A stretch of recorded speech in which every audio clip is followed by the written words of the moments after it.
सब गोटेके राधे राधे। तऽ देख सकै छियै हम राखी बनेलहुँ हन फुच्चासँ, सिर्फ एक फुच्चासँ। तऽ कतेक सुन्दर राखी बनलै हन।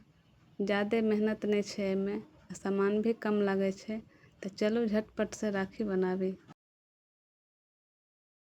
राखी बनबऽके लेल हम लेलहुँ हन ई सब सामान। ई भऽ गेल पॉम पॉम, जकरा अपना सब फुच्चा कहै छियै। ई भऽ गेल गोल्डन फूल, जेकि मैचिंग सेंटरमे आसानीसँ भेट जाइ छै। तऽ ई हमरा राखीमे लगबऽके। ई भऽ गेल मौलीके धागा। ई भऽ गेल मोती धागामे लगबऽके लेल।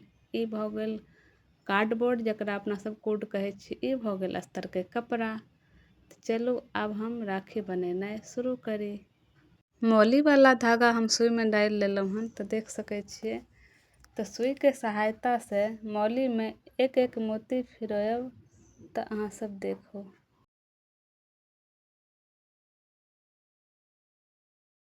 मौलीमे मोती हम सेट कऽ लेलहुँ हन। तऽ देख सकै छियै धागा हमर तैयार भऽ गेल। अब हम कार्डबोर्डमे अस्तर लगा लेबै।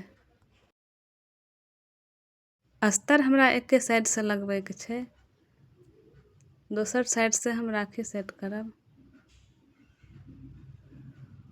एक्स्ट्रा कपड़ा हम काटि दै छियै और कटिंग केलाके बाद हम चारों तरफ जे छै से ग्लू गन लगा कऽ एकरा दबा देबै कपड़ा सबके। ओपन साइडसँ फेर हमरा ग्लू गन लगा लैके छै और ये पॉम पॉम जे छै फुच्चा, वो हमरा सेट कऽ लैके छै।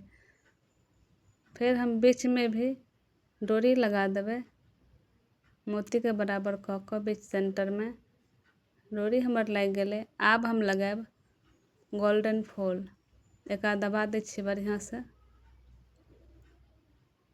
अब हम गोल्डन फूलके लेल ग्लू गन लगा दै छी। तऽ भऽ गेल झटपट हमर राखी तैयार।